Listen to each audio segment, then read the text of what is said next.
The best advice I ever got when I started in the early days of my board director career was from an advisor who was helping to guide me through a very significant argument that was going on in the boardroom, and a little bit of skullduggery that was happening between a couple of board members. It was not an easy situation and quite a challenge for me to encounter in the early days of my board director career. But I obviously had an immediate sense of, what was wrong and right, and I knew things were very serious.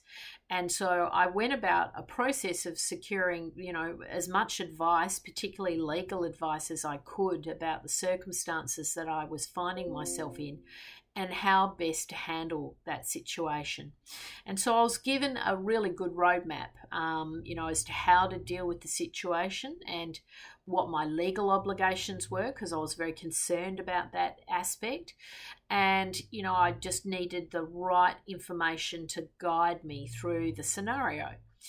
And the crucial bit of advice I was given by this lawyer, who was a bit of an old school lawyer, a bit of a street fighter, if you know what I mean. Some of the older school lawyers, don't always do it all, pretty and nice. They know how to have a bit of a fight. They've seen a few things and they understand the paradigm. They understand some of the robust personalities that you're trying to deal with.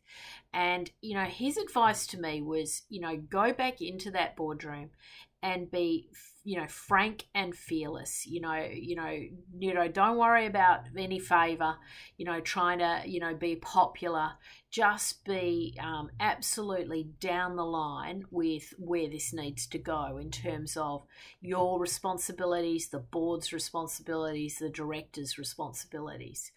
And, it gave me the confidence. And, I went back into a board meeting and I had to really pull a couple of people up and really hold the line. And it was that individual had given me that little bit of confidence that that's what I had to do.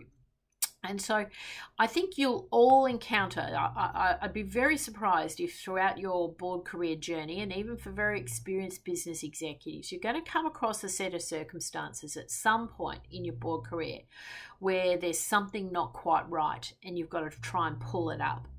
And yes, you might have an innate sense of how to do that, but sometimes it's good to get some external perspective, external counsel, an external opinion on, are you making, a mountain out of a molehill, or is it really a serious situation, and what are the consequences and what do you need to be aware of?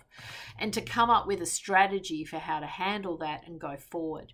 But I always remember this person very fondly giving me this advice at the right time, because it really did help guide me. And to be honest, I probably always have kept an element of that in all of my board meetings ever since. I don't try and seek favor. I speak, very frankly, very matter of fact.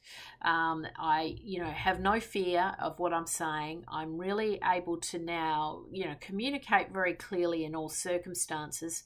I'm not in there for a popularity contest. I'm there to steer an organization forward, manage the risks, manage the strategy, and obviously keep the whole business and the organisation off the reefs and make sure we're fulfilling our fiduciary duties and obligations. And it's absolutely crucial, as board directors, that you always come back to those core themes, if you like, of what you need to do, how you need to do them, and really have that underpinning all of your activities and engagements with people.